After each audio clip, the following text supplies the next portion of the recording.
Hey, it's Lisa. I'm so excited for you to hear from these 4 women today.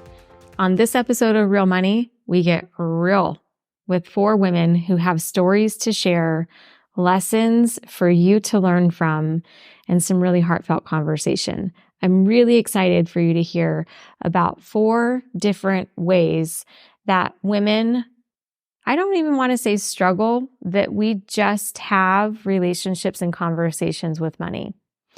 Our first conversation today is with a woman who's starting over at 48 years old. She's going to talk and share about the patterns that she's been running that no longer serve her and what she's committing to make sure that at 48 years old, it doesn't happen again. Our second woman is sharing a story about how to break through survival to thrive. To break through survival, she's been surviving her whole life. It's going to take a different woman to be able to do what she wants to do on the planet today, and she's going to have to commit to thriving, and I can't wait for you to hear from her. Third, we have a woman who is going through bankruptcy at the age of 53. She's sharing her story today and getting some coaching about how she can create a whole new life as an entrepreneur, even though she's just declaring bankruptcy. And finally, we've got a woman who owns multiple businesses, who's tired of the one-woman show, who's ready to thrive. As a creative woman, I'm coaching her on how to be her most powerful self and the power of letting it go. Join me on Real Money today. Let's dig in. How are you? I'm good. I'm really grateful you're here. Thank you. I really am. Yeah. We've been meaning to get together for a long time, Yes. So kismet that we're here. Yes, true. When I posted about this, what was it that made you go, I'm in? So funny story. Mm-hmm. I actually looked at it and I did say that in my mind, right? But I did not like or subscribe. However, my best friend did drop my name in it. And so then I was like, oh, she shoot. did. I remember that. Yeah. So I was like, oh, I'm on the hook now. So that's when I went back and commented. But just the whole idea of what it is that you do with and for people, I think that it's incredible because a lot of us have money issues, and so I'm no different. So that was really it. Yeah. And women in particular, we're kind of babies on the scene when it comes to wealth and wealth building. It's only been in the last 100 years that women have, as a whole, had access to wealth planning, earning our own income, keeping our own income, keeping our own property. And so today, the goal is to support you to the best of my ability and to share what's really going on. And so let's talk about your money journey. Okay. Do you live in Vegas? I do. Okay. What are you up to? And what's your story? So, funny story. I'm actually in finance now. So my whole being every day, all day is money, which I never ever dreamt it would be. I've actually been in healthcare for 29 years and, I kind of accidentally fell into the finance world. And so most people do. Yeah. So I became a life insurance agent. I got licensed relatively quickly. I started with this company on June 9th. By June 22nd, I had passed my test, got appointed by Nevada shortly thereafter. And now I am in the process of securing my securities licenses so that I can help families learn how to invest and save for retirement. So that's what I'm currently doing. But my story is not that pretty. And so I grew up in Cleveland, Ohio, inner city kid. We didn't learn about money. We didn't learn how money works, how to make it grow, how to save it, other than probably the best advice was ever put it in a bank. Right. That was probably the best. That's very common. Yes. However, we did learn how to hustle for money and we learned how to spend money. And so, I grew up in the age where, and I hope this is okay to say on a podcast, but I grew up in the age where people sold drugs a lot, and it was fast money, and it was the era of people spent money a lot. They bought if they saw something that they wanted, they bought it and probably didn't wear it again, probably bought something else, and that was the lifestyle and that was the mentality. And so that's what I was raised in. I remember my mom telling me at some point during my teenage years, well, it's your money. You work for it. If you see something you want, get it. Like that was how I was raised on money. So that's been my mindset ever since. And so I've always done that. And having been through certain situations that have caused me to have to start over, even recently, having to start over in life literally from scratch, and not being able to just jump out there and spend whatever I wanted to was very heartbreaking. It was very difficult for me because that's all that I knew. And so trying to learn differently and reset my mindset since then has been an incredible journey. When was the last time you started over? In October last year. 2022? Literally last year. What was going on? I got a divorce suddenly. This happened on September 16th. And I had like 7 days to get from Georgia to here. Was it did you not know about the divorce? No. What happened? I didn't. We just sat down one day and he decided that he wanted a divorce. I mean, we had been having issues and we had been talking, but I didn't think that it was going to go that route. I don't know. Maybe I was delusional. I don't know, but I didn't think it was going to go that route. And so the day just came for the conversations to be had. And it just so happened, again, this was on September 16th. I was actually leaving on September 22nd to head to Hawaii anyway. My kids live in Hawaii and they were bringing me out to babysit my grandkids. So his comment was, well, I don't think that you should stay until the first of the month. So Wow. I was already leaving to go to Hawaii. So in my mind, it was go to Hawaii and don't come back, basically, because the first of the month would have fell in that time frame. So my ego kicked in and I'm like, fine, I'll figure it out. But I didn't have any money. I wasn't really working. I was only working part-time. Didn't have anything saved because I was never really a big saver. And so I started doing everything I could think of to come up with money to move, because once I left Hawaii, my What were you doing thought was for to work? come here. I was drawing blood, but I was only, Okay. I've been in healthcare for a long time, but I was only working part-time. So it just wasn't enough coming in. And I was working on my coaching business. So I was trying to build that at the same time. So I only had, client here, client there. It wasn't really enough coming in to be considered a salary or anything.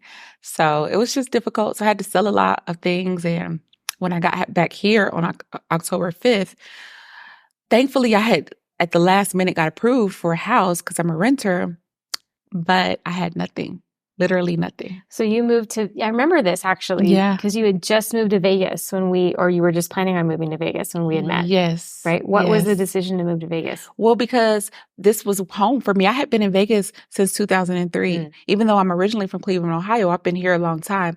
And my daughter was here, my middle child. And so this was home to me, and I didn't like Georgia at all anyway, but I didn't have anybody out there other than him, So I was eager actually to get back here. I didn't want to try to figure out how to start over out there. Gotcha. Yeah. Gotcha. So you have a conversation with your now ex-husband. Yeah. You weren't planning on getting a divorce. No. You left for Hawaii. You come back to Vegas and you start over. Yeah. And when was that? You said October of October 2022. 5th, I got here last year. And starting over financially meant what for you? Like having nothing? It was literally nothing. I had nothing. When I say nothing, I mean literally nothing. I had no furniture, no money. I didn't have any of the little bit of belongings that I did have that I was able to put in a pod to have shipped because I didn't have the money to get the pod here. So the little bit of things that I did put in a pod were still in a pod in Georgia. So I literally only had what was in my car that got shipped here. And so it was nothing. And so I had to try to figure out a job, which was difficult. To find a job. Yes, it was hard. And so I finally did find a job and then turned around and got COVID. So I worked one day, got COVID and was out for weeks because I was really, really sick. And I stayed really, really sick for about a month and a half. But I did go back to work in the Gotcha. interim. Gotcha. So things started to get better because it was a decent enough paying job. And then I had an immediate death in the family, and then I got fired right behind that. Okay. So then I was back to no money. Wow. Yeah, it's Wow. been an incredible journey. It's been very interesting since last year. It has been. Yeah. It has been. And now you just made a decision to join the finance industry. Yes. What is your age? I'm 48. Okay. So at 48 years old, how many times have you restarted in your life? It's funny that you asked that. So somebody posted that on Facebook and they were saying, I'm on my third life or something like that. And they were like, what life are you on? And I commented, I said, actually, I don't even know at this point. I've started over a few times in life.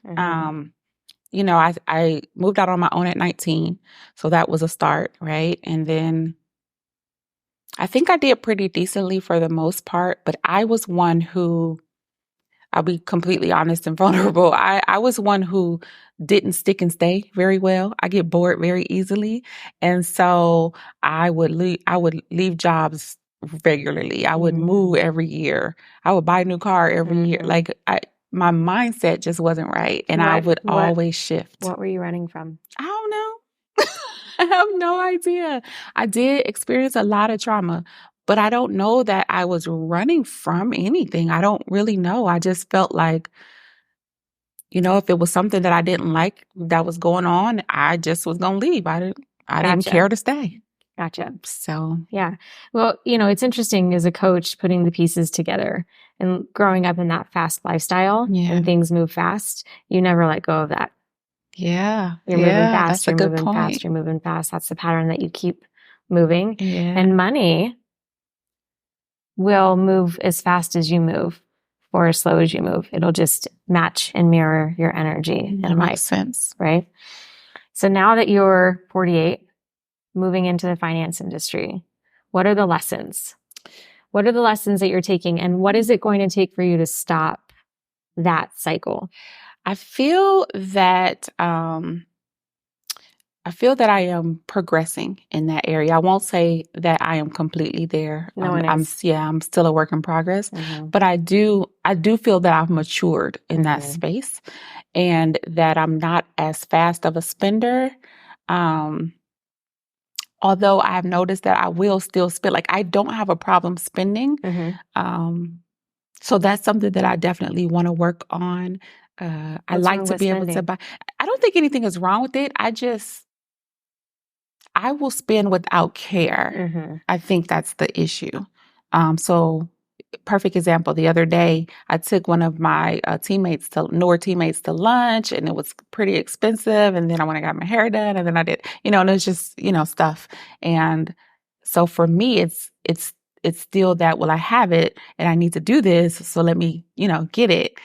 But I want to be able to, I guess, stop and think for a minute, like maybe not make as quick of decisions when it comes to spending money, and just kind of learn how to take a step back. So I have always been very impulsive as well. That has always been a trait of mine. You inherited that. Yeah. You inherited that from your neighborhood. Exactly how you described growing up. Yep. Yeah. Yeah. So I'm cognizant of it though now, whereas I never have been before. Good. So I think that is helping me. And I love being able to use my story to help educate other people. Yes. So that to me has been so fulfilling.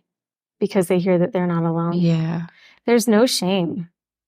There's no shame in where you are and the decisions that you've made. And I want for everyone to hear that we are where we are.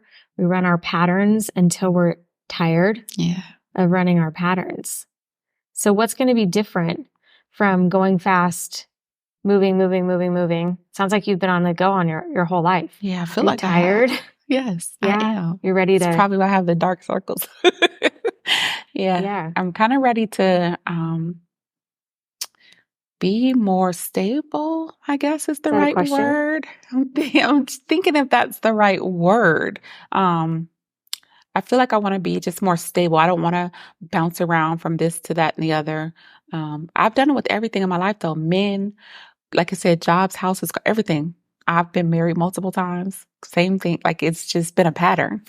And And I don't want it to be my pattern anymore. What do you want? Right now, I just want to learn me and do me differently, obviously. But I want to grow my business and I want to spend time with me and just kind of, develop who I have always, who I've been created to be and just not really tapped into fully. Sounds like you've been too busy avoiding that. Probably so. Yeah. I think I have, gotten to bits and pieces of it, and I've done bits and pieces of it, but never tapped into it fully. I don't think. I think honestly, I believe that God has placed so much greatness down on the inside of me. I truly do believe that, and I don't believe that I've even scratched the surface of it. Yeah. And I'll be honest, I'm a little bit scared because I feel like I wasted so many years. And now I am this big old age of 48. And one of the reasons I got into life insurance was you just never know, right? You just never know when your number is going to be called. And so I think that's the scary part for me. And so I don't want to spend any more wasted time. Yeah. Yeah. No more wasting time. Mm-mm. Do you feel like that you've actually been wasting time these 48 years? Yeah. You have been. I do. Yeah. I've wasted a lot of time doing nothing really. Why finance? I think that the education of it. So like I said, for me, I didn't really get a lot of financial education. It wasn't taught in schools. Nope. Nobody taught it in the neighborhood other than the hustle, the fast That's money. Right. And so to be able to learn it now and to be able to learn how money works, how to make it grow, what that looks like, how to help protect your income, all of those things to me are so fascinating and so incredible. And like I said earlier, so fulfilling to be able to take that and go back and teach other people. And make money for yourself. Yes, in the process. Like that. So I have always been a server. Like my heart is to serve. I love helping people, which is probably why I've been in healthcare for so long. But even before I got into healthcare, even when I was in trauma, angry at the world, even then, my heart was still to help people. And so to be able to add this piece of the puzzle and be able to help people with their finances and the financial education that many of them did not receive either. Yeah. It's just incredible. So gotta help yourself first. Yeah.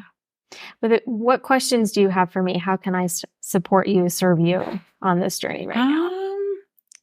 I would just say maybe any tools, tips, tricks that you have for staying in the mindset of, wanting to do things differently from how you've previously done them. Because when you've done a thing for so long, it's almost woven into your DNA. So how do you advise people on unraveling those things and then staying in the right space moving forward? So the patterns that you've been describing has become your imprinting, and it's become your racket, and it's become your survival.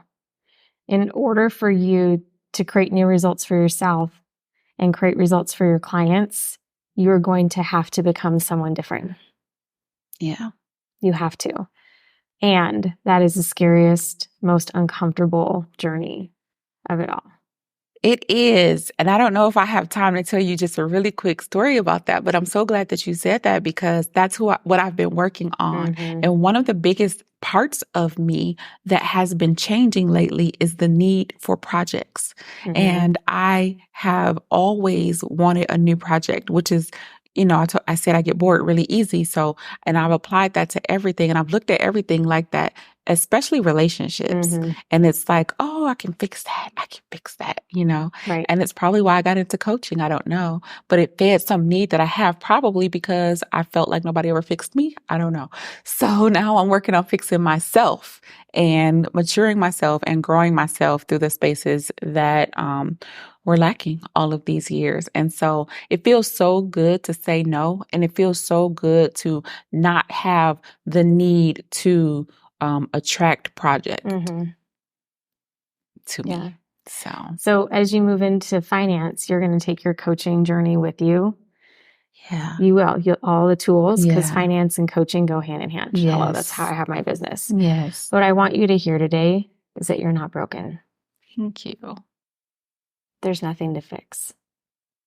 I appreciate that. That conversation will keep you running and keep you busy. If there's something to fix, then it's an end. There's no end to that. When you become whole and not broken, then everything shifts from there. Everything. So your journey has been what it's been. And by taking the power and the courage to shift and elevate financially, you will shift and elevate your family's life and their history forever. Yes. And there's nothing to fix. Yes. You I are love whole that. and you are complete the way that you are. Thank you. You have to remind yourself of that. Moving forward every day. Every I'll day. add that to my affirmation list. Every day. Because what we say tells so much about us. It does. And if your programming is, I'm broken, I have to be fixed. I'm broken, I have to be fixed. You're going to spend the rest of your life trying to fix something that isn't broken. That's the truth. I agree. I love it. Okay? Yes. Yeah. I'm really grateful that you're joining the world of finance. Thank you. I'm really grateful for the people that you're going to help. I'm here as an ally and as a support. Whatever I can do to support you moving forward, I'm here. Okay. And I'm really grateful that you had the courage to share your story today. Thank you. Thank you. Absolutely. Yeah. Was it that? I'm so grateful that you're here. Thank you for taking a risk. Thank you for jumping outside of your comfort zone. And I believe that this conversation is going to be of huge service to you and to anyone that is a part of this conversation today, watching or listening. Thanks for being here. Thank you for the opportunity. Right before we got started, you had a question about holding on to money. So let's do a brief recap. Give me a couple of minutes of what's going on and what you want help with today. Okay, well, I am moving into a brand new life and into my mission. My mission is to provide resources for type 1 diabetics and their family support systems to take away the fear around being a type 1 diabetic and allow them to see that they can thrive and live an extraordinary life. Are you type 1 diabetic? I am. I have been for 40 years. And 2 years ago, when my grandson was diagnosed type 1, I realized they don't give you diddly squat even now. And so I came to the understanding, I have been a resource for a lot of diabetics over the 40 years, but something more needs to be done. Yeah. And you're There's on that too mission. much fear involved. And so, but through past experience with money, I've found that even if I attract money so that I can do things, I tend to give it away or provide service to others with it, and I remain in poverty. And so, if I'm going to make this a reality, I need to be able to not just attract the money, but focus it so that the things are done that are necessary for the mission, but also take care of myself so that I am not struggling. And it affects your body when you're type 1. It does. So, and so you had said that you have money blocks. And one of those blocks is that money will come in, but you don't hold on to it. I have not felt that I was worthy of having anything from the money. I have been on a journey the last 4 years to find that, doggone it, I really am. I just don't really have, are worthy of having the money and of having my needs met as well. I'm just not sure how to make that shift so that it doesn't interfere with where I'm headed now. When did you decide that you weren't worthy? I can remember at 8 years old being given $5 for my birthday and buying a birthday gift for everybody in the family, and I came home with 2 pennies. What was going on when you were 8 years old in your life? My dad was in Vietnam.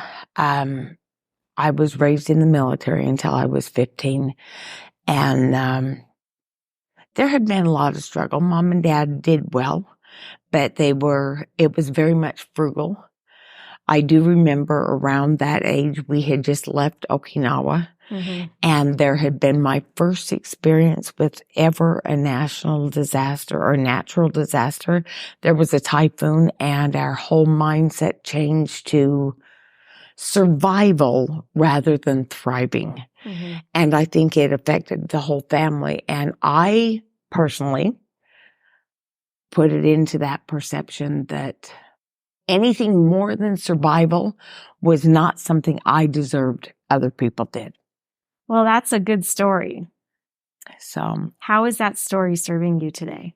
It's not, except that I can survive anything. You can. I'm extremely strong, but I'm learning to empower myself through that strength now. Good. And the conversation of not holding on to money, what's that about?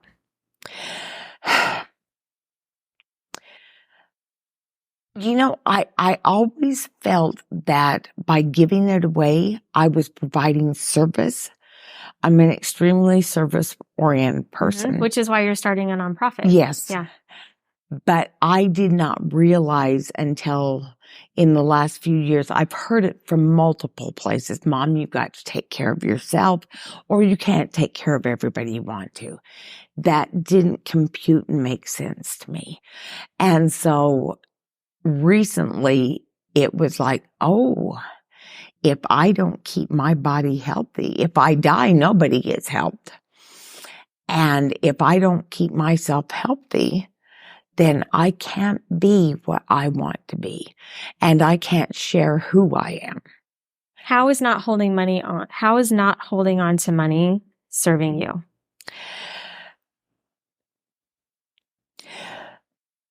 It does give me the gratitude of other people. It's not. But it's not. It's not. It's more of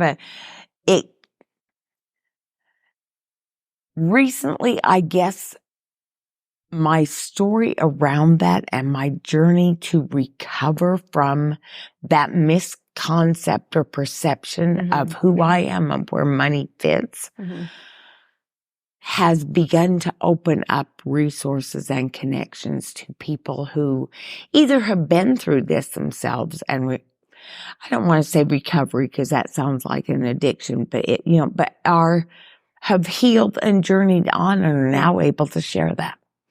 I hear you. So when I hear you say, I have trouble holding on to money, there's a belief. And you're a really smart woman and you have a big mission. So you've conceptualized the thought that you're worthy and it hasn't landed. I know. It hasn't landed. This last month, I have spent many sessions with coaches. I've got being brought to tears as it's beginning to. I had a recent coach that said, I want you to make a homecoming jar. And every money that comes to you, I want you to put anything from that money first in the jar, your homecoming jar, because you're giving to your inner child. And when you put that money in, I want you to say, I value myself. And Do you know what you just did there? What? You said, I value myself. I shook my head without. I didn't realize that I still have. I'm trying to convince myself that's not true. You can't convince yourself. The only way you are aware, or you think you're aware of the block, and because you've opened up permission for me to coach, I'm just going to lean in. Are you okay with that? Yes, Are you that's open? fine. You're not ready to let go of whatever it is that you're holding on to, because that belief is so strongly here that you don't know who you are going to be when it's gone. Okay. It's here. It's maybe even before 8 years old. You imprinted and had a belief that you're not worthy. And you get it. It's time to let it go. You have to let it go. Okay. If you are worthy, what has to be different in your life? What has to change in your life? if you are worthy, not just that you think you're worthy.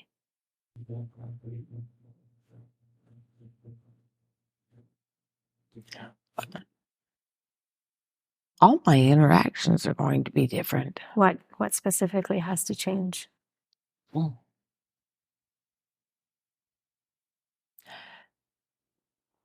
if I'm worthy, I need to not, I guess I kind of temper myself to make sure that I don't put out more energy than people. I'm assuming they can't accept it, maybe. And so I tend to temper rather than just be who What does I temper mean? Who are you hiding? am. Who's in there? Up here, I know she's amazing. I have met her once or twice. Who is she in here? In here, she's a very scared child. But I also know that at one point, I have felt when she didn't have that fear. Mm-hmm. That feeling was,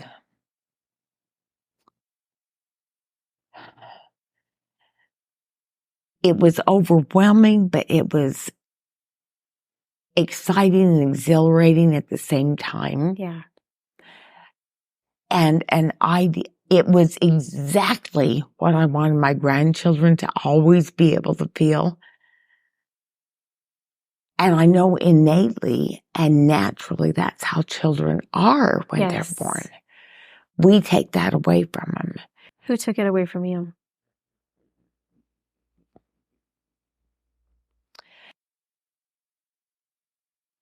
I think that it was probably, I hate to say it, but I think that it was family through the structure of our religious beliefs.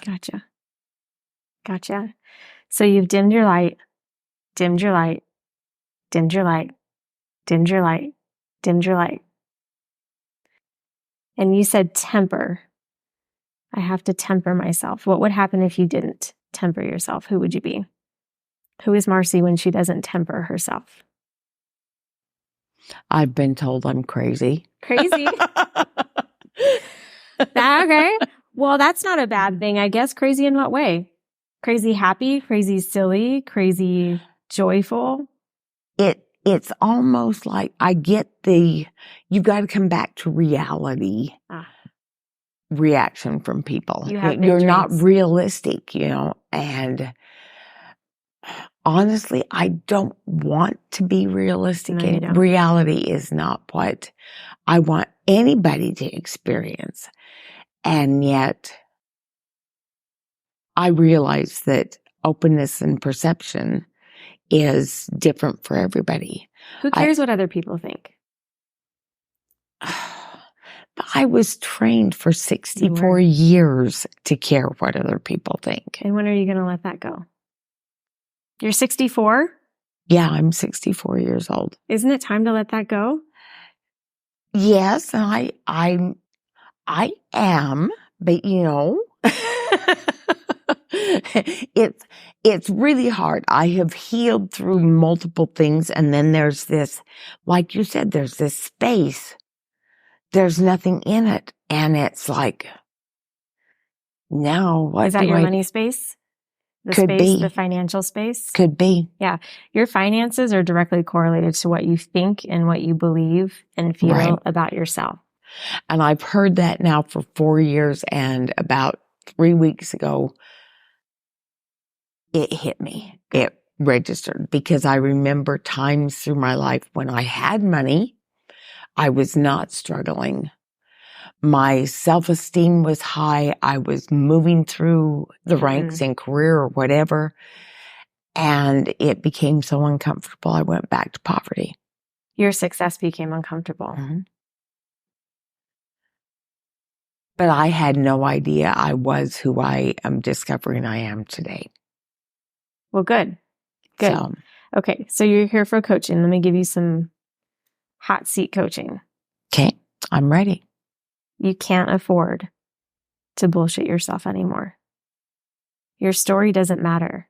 You're holding onto it like a blanket, like it's so comfortable in there. And I believe the reason you're holding on to your story is because then if you have a story and you're attached to it, you don't have to be successful. You don't have to be amazing. You can just stay in your comfort zone and your blanket of story, story, story, or you can just choose to let it go. Just like you would a blanket or a rope, let it go. And at 64, this is such an important lesson, not just for you, but I know that there's someone watching this and listening to this right now who needs to hear the exact same thing, is that you can't afford at 64 years old to not be yourself because you're ripping other people off.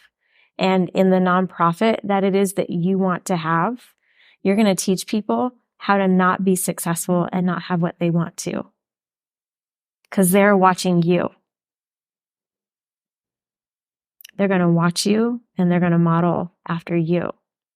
And when you show them that you're not worthy, that you can't hold on to money, that you can't be brilliant, that you can't be successful, you're giving them permission to also not do the same thing.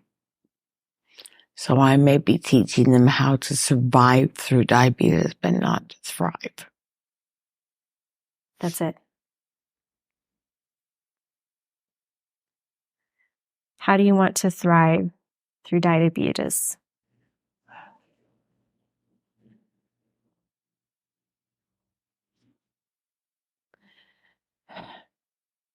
I want to be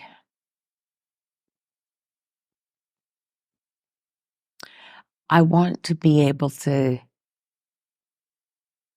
not just have the focus beyond that, but I want to learn how to live.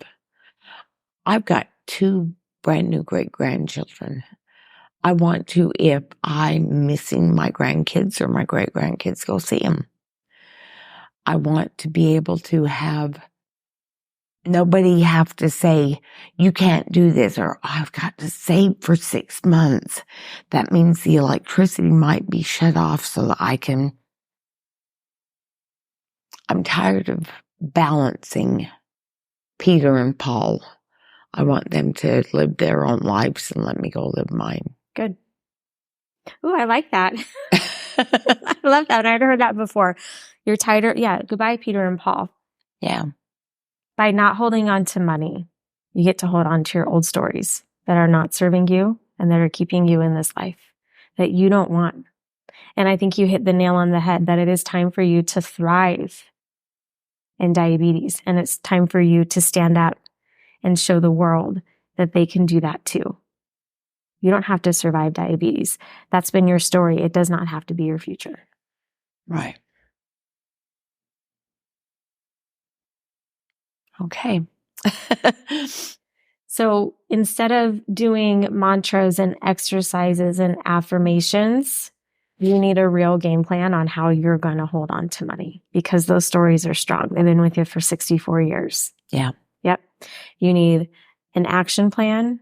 You need to learn step by step how to hold on to money for yourself and your nonprofit. Giving it away is serving no one. Right. Right. From a nonprofit perspective, and I'm on nonprofit boards and I teach businesses how to hold on to money. It would almost be easier for you to do that in the nonprofit because it's not really your money. True. Right? It's True. really not.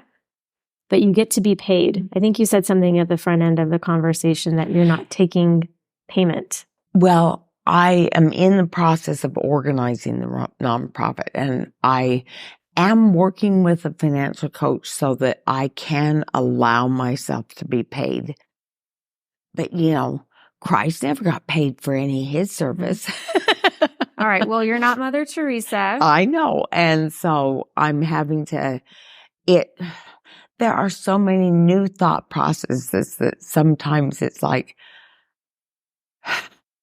okay, take a breath, move to the next thing, so. Yep. You're either going to be a reason or a result. Who do you want to be? I want to be a reason that people Are you going to have reasons or are you going to have results? Are you going to have stories or are you going to have results? I absolutely have to have results You do. in order to make the impact that I am now seeing that I want to make. Can you commit to that today? Yes, absolutely. Did we open up any opportunities for you to push past your money blocks? You know what they are, but you got to be ready to push past them. Yeah. It really has helped because I was not realize there are a couple of apron strings to my stories that I am still clinging very strongly to that I thought I had released a lot further. I thought they were out dangling and not, just kind of but they're wrapped around my arm.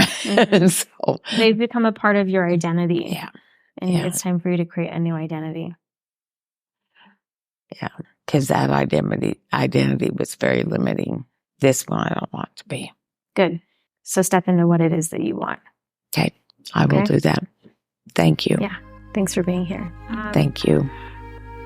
Bankruptcy is intense. Bankruptcy, I have not been through bankruptcy, and I've met and coached many women who have been through bankruptcy. Where are you in the bankruptcy? In my bankruptcy proceeding, I have just filed. I'm fresh into the bankruptcy. So you just filed? I just filed. And how are you feeling today in this moment? Today, in this moment, I'm feeling a sense of relief, honestly. I feel it's a clean slate, a fresh start. When you're at zero, you have nothing to lose. Who, you or someone else? Both. Do you feel like you're in zero right now? In a sense. Yeah. What is the meaning of zero right now for you? Zero means so many things. It's not just a financial currency. What's it mean? It means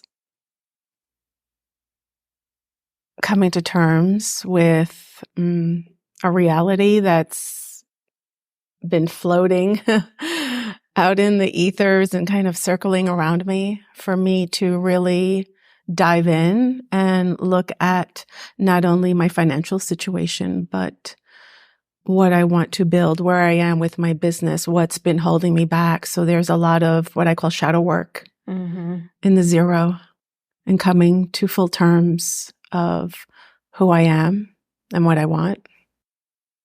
I love that. What led up to you filing bankruptcy? What led me to file bankruptcy? It was a feeling of not being able to tackle the beast. I didn't know how to get out ahead of it. And of course, through the bankruptcy proceedings, they make you take the legal proceedings, to process the law that's established, says you need to take financial counseling. And so in going through that exercise, it was interesting because they send you an assessment and they will let you know whether or not there's other alternatives. And in my case, bankruptcy made the most sense. For a lot of people, that's the case. Yeah. At some point, you have to be able to just surrender, I think. That has been a long part of the process. You've done a lot of personal development work. I have. What's the pattern that you get to? And I don't know, which is why I'm curious. What is the pattern that you have run that is going to stop immediately so that you're never in this situation again? Thank you for acknowledging all my work in personal development, because I preach, I teach, and I dive into my own materials. And I was actually at a seminar not too long ago. And for me, I think a big portion of it was ancestral. The teachings taught generationally by my family, by my culture. We come from Puerto Rico. We are a humble people, and you're taught to work till the day you die, and that you are really to share what you have and give it all away. And that hasn't worked for you. will clearly know. You seem angry about it or passionate. Like, what's I'm passionate about it and sharing this story because in my experience, there's so many women that find themselves in very similar circumstances, regardless of what their cultural teachings have been. And I feel an obligation to share my story, to educate women and men about our relationship with money and how mindset plays so much into it. Mm-hmm. And so I went to this training and it was very cathartic, very healing. And some of the exercises that we ran through really highlighted this indoctrination where I almost felt guilty having money. And then I come from a family of healers, generations of healers. You didn't charge for this. It was a gift bestowed onto you and you were to share it. And it was being Mother Teresa without benefits of any sort, completely outward focused. There's no value in it for the individual person providing these services. My experience of you in this moment is pissed. I'm not pissed. I think disappointed. Really. What are you disappointed about? That my elders couldn't maybe look at this from a different lens. Okay. And it was that blind faith of the teachings being taught exactly how they were handed down to them over and over and over again. And so I'm a mom, 3 beautiful children. And I'm like, this stops here. This stops here. This stops here. It stops now. And perhaps I don't have the manual for how. I'm clear on why it stops. You were chosen. You're the chosen one. You're the one that stops it. Could be. I'm willing to take that on. And that's why I really felt compelled to come here and share my story. And there's a lot of emotions. I can tell. Underlying the bankruptcy, the shame, the guilt, the limiting beliefs, not good enough, failure, all the things that come up through that process and journey. You're feeling? At some point, yeah. Because I've always been a provider. I've always been successful. I've been all the things. And then to find myself in this position as a woman with education and tools on her belt and being able to be of service. Like, how do I get here? How did you get here? Yeah. How did I get here? I contemplate that all the time. And it was the perfect storm. Yeah. Coming out of a divorce. In a way, I felt penalized for being the working parent. Yeah. So you've never been through bankruptcy before. No. This is a situation yes. that has been created. And you started back with ancestral. Like this has been has bankruptcy been an ancestral pattern for your family? On paper, I'd say not everyone. To a degree, yes. And for some, yes, on paper. Gotcha. Yeah. And up until this age, you're in your 40s? No. How young are you? I'm 53. 53? Yes. Good Lord, you look awesome. Thank you. At 53, you're now living the path that your family has led. And you're really aware of it. Yeah. You're really aware of it.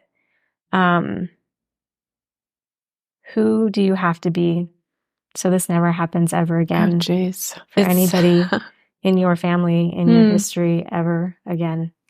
It's interesting. Born and raised in New York City, and we're warrior women. You have to be in order to be in that climate and to, I was in the entertainment industry, so male dominated, and this persona of me that I left behind in New York, or so I thought, or so I wanted to bury her because she was almost has narcissistic qualities in how she bulldozed to be successful and become all the things that she wanted to be. You talk about you as she Mm-hmm. Why is that? Because I felt like I left her behind in New York. Like she served a purpose. And now I come out here and I'm in healing arts and I'm wanting to feel more zen and not bring that energy with me. Gotcha. The she, the her, the warrior, who is definitely a part of me, who I've just said, you get to stay down here because we're done with that field, with that energy. It's too masculine. Gotcha. And now my learning has been she serves a purpose. So who do you have to be? A good balance of the warrior, a good balance of the person who's empathetic and heart-centered and wants to share my gifts in holistic practices. Okay. So the question that you had before we got started today was, how do I rebirth myself from this bankruptcy? Mm-hmm. Yes. Yeah. And because I'm your coach in this moment and I love you, you're bullshitting yourself that you've let it go or you've let her go. She's still there.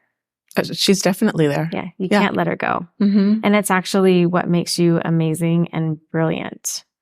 But there's a belief that somehow I might be challenging the work that you've done, but there's a belief in there that you can't be a warrior and also be amazing and all the things. Yeah. And truly, honestly, as an entrepreneur, out of bankruptcy or not, we all have to be our own warrior and our own champion. Because at the end of the day, who's going to do it for us? No one.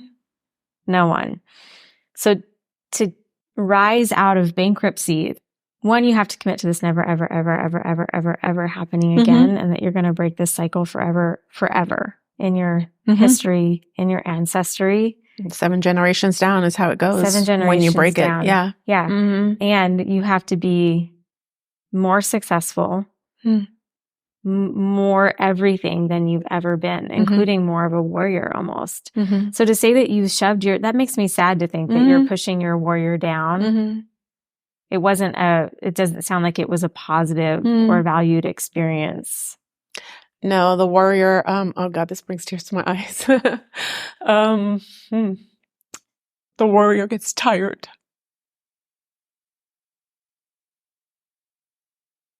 I was trying to lose that, you have to be a fighter. That's how I was raised. We're Latina women in New York City, and all of us were in male-dominated industries, and so you got to fight. I was tired of fighting. You can be a warrior and not fight. Maybe that's the challenge. Maybe that's what I need to learn. You can be a warrior and be a champion. That resonates. You don't have to fight. You will take a stand. Yeah, that's empowering. You're ready to fight someone, though. And that's the dance. How do I, as an NLP practitioner, doing my own reframing, understanding how the unconscious mind works. I think that's the frustration, because I have so many tools, and yet there's some sort of pattern of self-sabotage or I'm standing in my way. What's the commitment to financial greatness? Everything, really. In this moment, right here, right now, what's the commitment that you're going to make to your own financial greatness? It's this pattern stops, and there's only one way, and it's forward and seeing a higher version of myself, a better version of myself, the 2.0, leading, championing. How much money are you going to make? I said within the next 12 months, I would be at $133K. And I've been journaling that every day. What are you doing to make it happen? Events. Okay. A sound healer, as I'm bringing my breathwork facilitation services to community. I have 2 projects I'm working on, and I can't wait to launch, and they're in the coaching industry. I have some really, really big ideas that I'm going to hold close to me.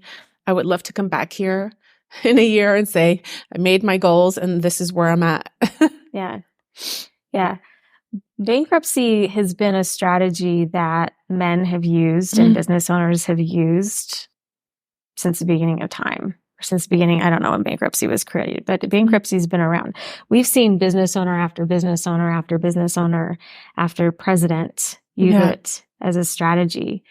And women have been scorned and shamed for the exact same thing. So, and along with the reframing about personal, like what it means personally, take a stand to know that it was a strategy that you have used.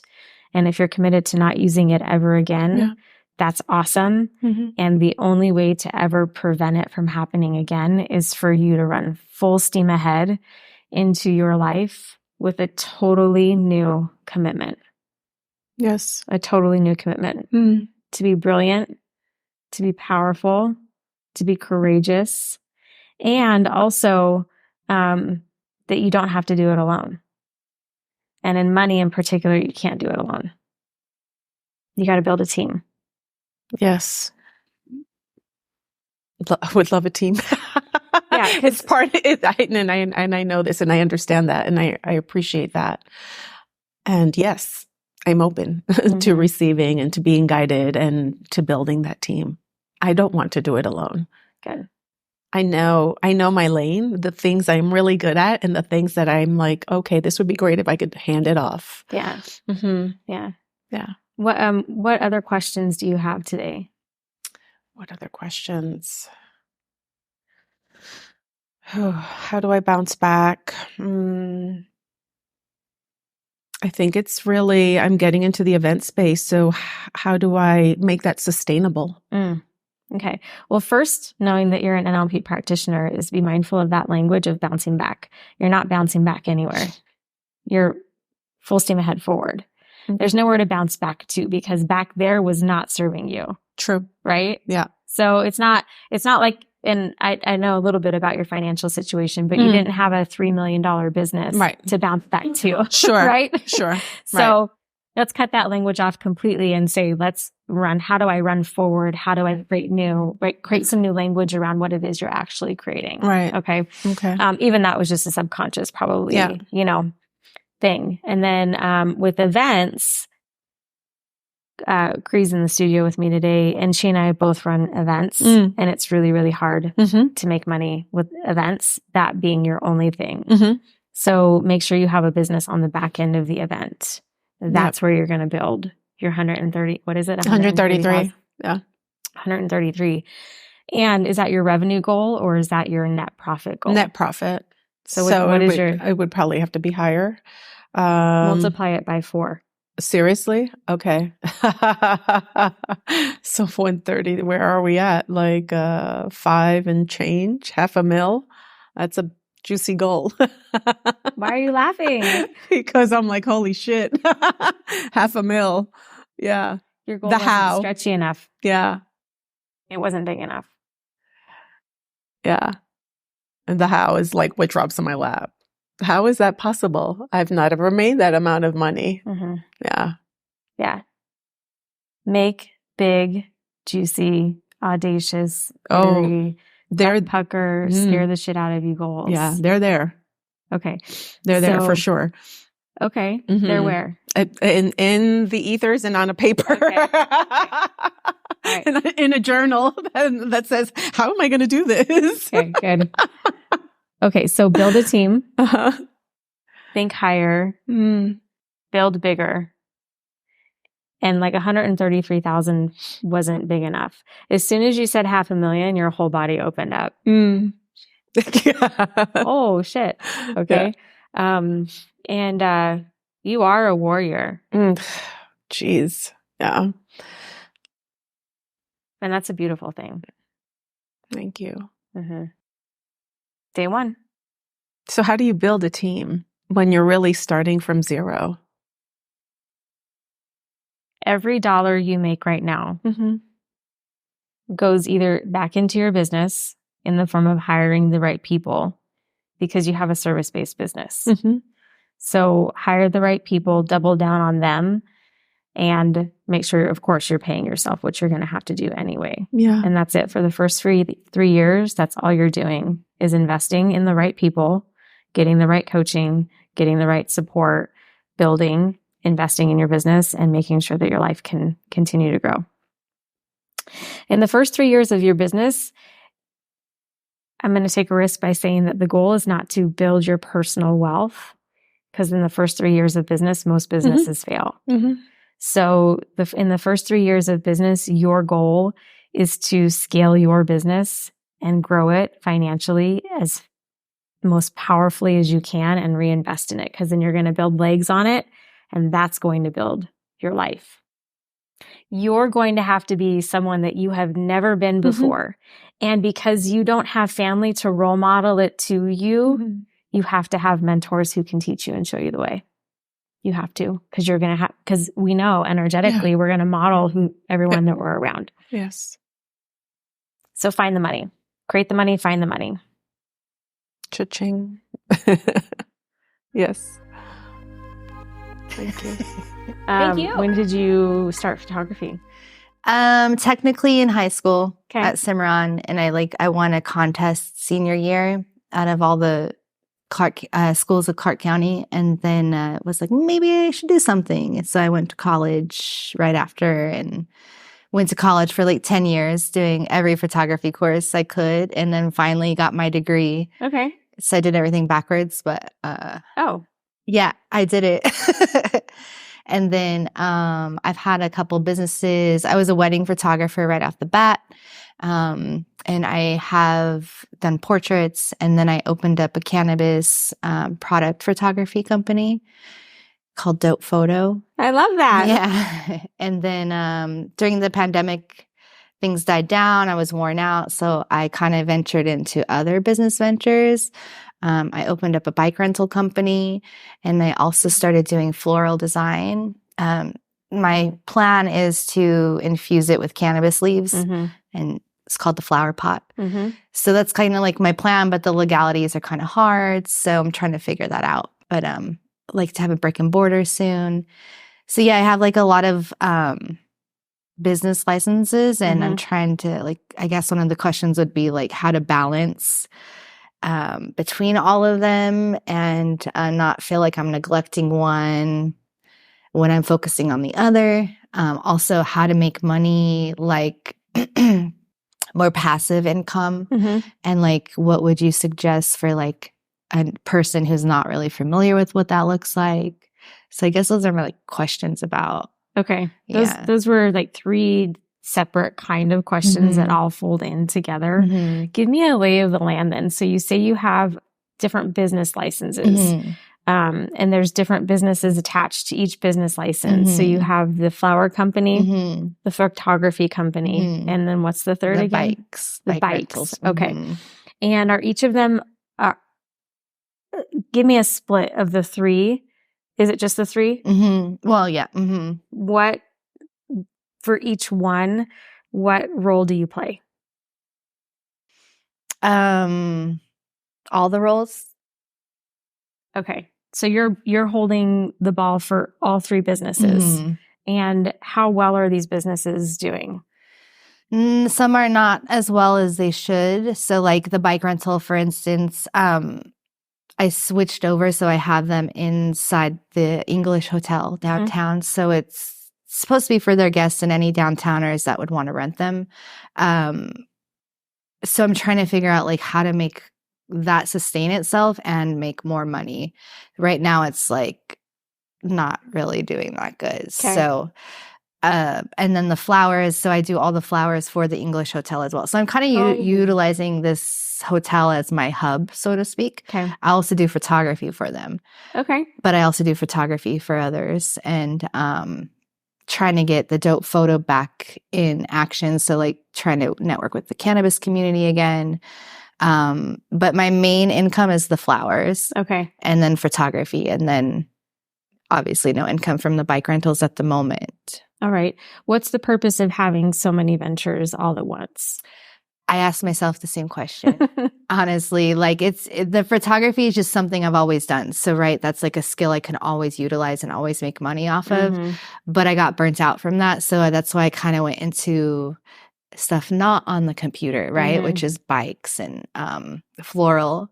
So, and then floral is like what pays the bills right now. Okay. And then I also work at the hotel food serving on the weekends. So I do a lot and I'm Yeah. kind of like, what am I doing with all these Yeah. things? And I would like to hone in on one thing, but if I do that, then I feel like I'm missing out on other things. I don't know. I really don't know how to wrap my brain around just doing one thing.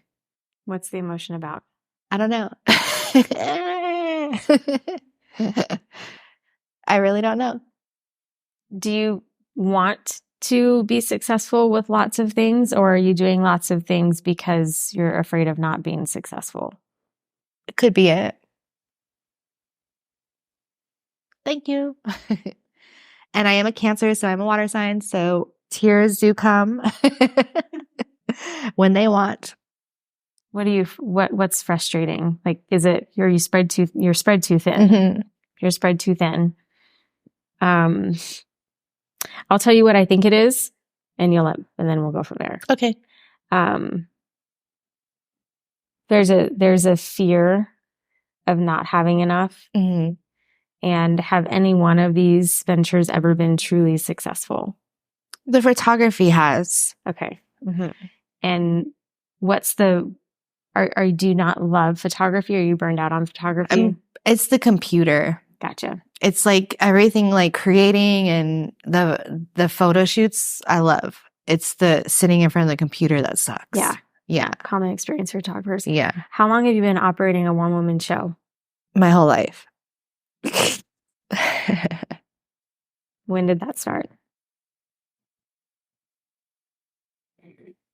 From the beginning. Are you an only child? Mm-mm. Okay. Just no support at home? Not in that sense. Okay. So at what age did you realize that you were on your own to do it on your own? I can't not remember not doing things on your own. Mm-hmm. Okay. It's crushing you in business to do it alone. Yeah. I know.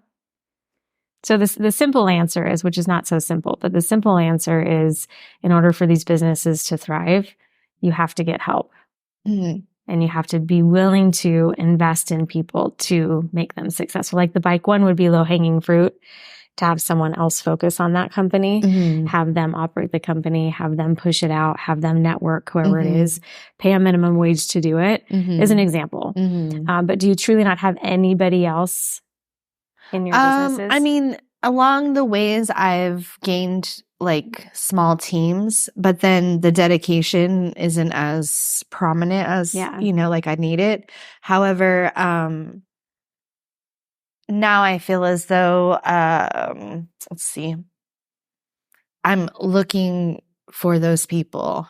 So I do have someone who can edit for me, right? Like I kind of have that now, but it's like, to what part does she do that, right? Like there's so many layers of editing, right? So it's like,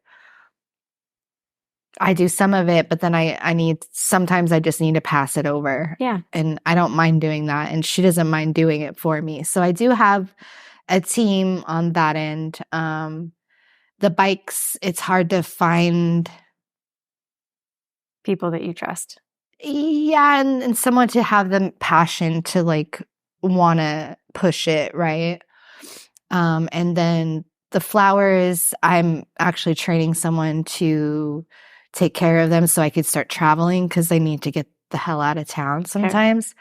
So I'm kind of like dabbling in finding those people. So it's happening. Just, now it's happening. Now it's happening? Now it's happening. Yeah. How much do you know about business finance? Not very much. That's another thing. Yeah. So I feel like I need some like education or classes, or like I listen to a lot of books, but sometimes that's not enough, Yeah, it's not. Having a mentor is really, really important. This is for anybody watching this too, is that having a mentor, especially when it comes to business finance, we just don't know what we don't know. Mm-hmm. So you might be operating in one area really well, but then not knowing what to do with it. And then you have other things going on. And so you're just never fully focused on one thing. Mm-hmm. And that's usually a scarcity conversation. Like, well, this is, and I don't, you tell me if I'm right, but this isn't necessarily as successful as I want it to be. So let me start this and let me try this. And then let me try this and let me try this, rather than just saying, I'm going to be all in on this, grow it, build another one, grow it, build another one. Right. Mm-hmm. What do you want the most help with in this moment, or support with in this moment? I feel like that was already pretty powerful. Yeah, I think investing into what does that look like as far as like a beginner status, and then balance, really, like how to balance and not fail, even though failing isn't like a bad thing all the time. We learn from our mistakes, whatnot. But I have $1 million ideas that I need to make millions off of. You're right. And so I have so many of them that I try to execute them to show what I can do. Yeah. To maybe that big investor will be like, oh my God, you're amazing. Or maybe not. I don't know. Like, I don't really know, except I know that I have a lot of great ideas. I can tell that creative side of you never turns off. Mm-hmm. Yeah. But it's taking that one idea, and so many business owners struggle with this because you do have so many ideas and you want to see them all be great. You got to make one successful first. Mm-hmm. And really, and it doesn't even have to be ultimately the most successful it'll ever be, but it's got to be successful enough for you to then be able to roll it into another business, business. You got to get that energy going in one first. Mm-hmm. Ultimately, though, I'm going to take a risk, even without knowing you that well, is that it's about you believing in yourself and that you're worthy of that investment first. Mm-hmm. It really does come from the belief that you're worthy of it, Mm-hmm. to go all in on it and ask other people to invest in you. And I've run this pattern almost my whole career, is the belief or thought that someone's just going to notice me and like want to do it. And the truth is, it's your job to enroll someone into your dream and into your vision, so much so that they're going to want to take that risk on you, but you got to take it on yourself first. So it sounds like you're doing, things well, or well enough to keep them afloat, but none of them are doing well to a place that they're getting you to where you want to be. How successful do you want to be? Really successful. Define it.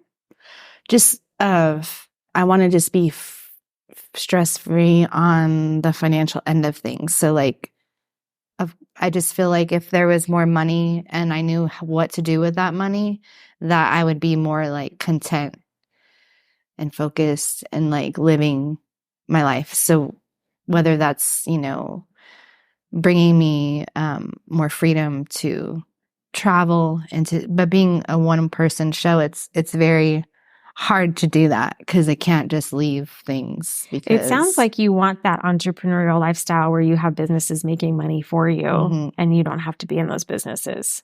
Is that what it is? Like, you want to be able to have that freedom? I do, but I do like being involved in them too. Like, I do enjoy flowers, like 100. I do enjoy photography. I do enjoy riding bikes. So I would like to be involved. It's not like I just want it to not be me. Yeah. You know what I mean? Yeah. But I definitely want to have like a team where I can trust and travel and do the things that inspire me. Because living here and never leaving here, like, I'm not inspired by this city. Like, I'm just not. But if I leave and experience new things, coming back to the city, I might have a fresh perspective. Sure. So if there's a way for me to travel and make money or, that would be cool. Yeah. And then it's a double-edged sword as a business owner, because your businesses, you need them to not just survive and thrive in the business, but you need them to pay you. Are you making the kind of money that you want to be making right now?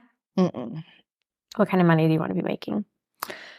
Like my monthly that I would like to make would be anywhere between $6,000 to $10,000 a month. And I did acquire that before pre-pandemic.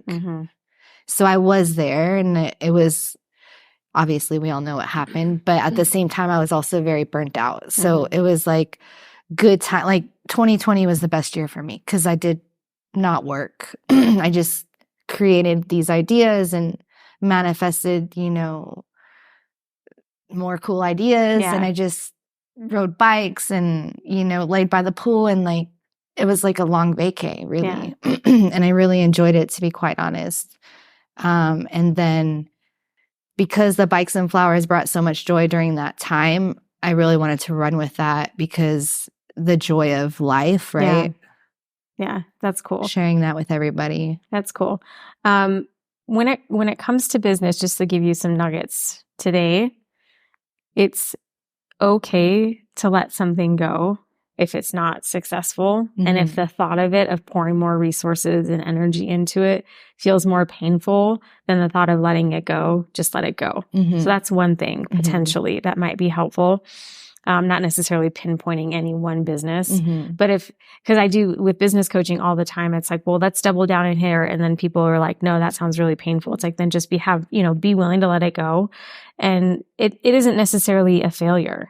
You're not a failure, because if it didn't work, it could just be, let me just sell the assets and move on, Be brave enough though to pick one, double down on it long enough to make it successful, and put a real business strategy together, get the business coaching that you need, the business savvy that you need, the team that you need to make that one super, super successful, which gives you the wings to then go make the next one that's super successful. The harder thing with the creators is you do have so many ideas all at once.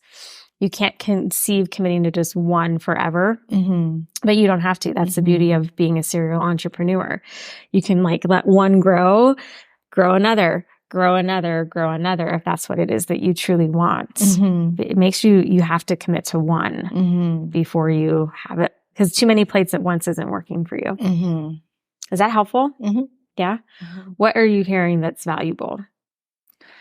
I need to focus on one thing at a time, and grow it to be successful, because then I do understand that I'll be more confident to grow the next one, right? Yep. And it also comes with you embracing the fact that you can be as successful as you want to be, and that you're worth it, because you are. I can already tell within the first 20 minutes of knowing you that you're super talented, super creative, super fun, super awesome, and you're worthy of the dream that you want. So it's the inner work that you get to do also to believe it, so that you can make it happen. Yeah. But you can't do it alone. Yeah. You can't. Yep. So it's going to require you to also trust. And that might be the biggest journey of them all. Does that resonate? Yeah. Yeah. Any other questions? No, I guess if you could say one investment that would be beneficial for a newbie, so to speak. An investment in yourself. Okay. Get a coach. Have you worked with coaches before? I've worked with business coaches, but not financial. I just sold myself. I didn't mean to do that. Good job. Yeah. No, get someone who knows how to help you grow your business and that investment in yourself, because there's some unlocking to do there for you, even emotionally, to unlock whatever it is you need to unlock within yourself to see what's blocking you from building that wealth. Because I can tell there's that pain that of something that you have. I can, even without knowing it, there's this dream here that you have, and it's killing you that you don't have it. Yeah. Yeah? So it's time for you to go get it. Thank you. You're 42 years old. I know. Where is it? Why isn't that dream here? It's here. It's right here. I can see it. Pop it. Yeah. It's you can't do it trying to do all these businesses all at once. And it's a founder's trap. It's actually an entrepreneur's trap, thinking that we're going to be able to do all of it all at once. And you will be able to eventually. There are lots of successful people who have successful businesses, but it's like that one vertical at a time. Makes sense. Pick the one that you love the most, and let's make that one as successful as humanly possible so that you shine just as bright as everything else around you. Sounds good. Cool? Yeah.